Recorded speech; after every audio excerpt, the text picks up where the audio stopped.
Mwamvuli haunaga thamani wakati wa jua au wakati ikiwa hamna mvua. Mwamvuli hauna thamani. Lakini wacha mvua ije, utakumbuka na mwamvuli thamani yake itarudi. Alikadhalika koti la baridi halinaga thamani katika msimu ambao si wa baridi. Wakati mwingine inakuwa mzigo. Lakini nakwambia baridi kianza, utaona umuhimu wa lile koti.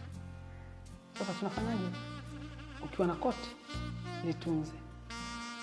Lihifadhi vizuri. Ungoje siku ya matumizi yake. Ukiwa na marafiki, watunze. Kuna rafiki unaweza kuwa naye asikufae kwa wakati huo, lakini kuna wakati atakufaa. Mungu akitaka kukubariki katika maisha anakuletea mtu. Na si kila mtu ni wa ovyo ovyo, na si kila mtu atakufaa kwa wakati huo. Si kila mtu atakuja kukusaidia kulipia madeni. Maana unaweza kuwa una shida ukafikiri kwamba kila rafiki au kila mtu anakuja katika maisha yako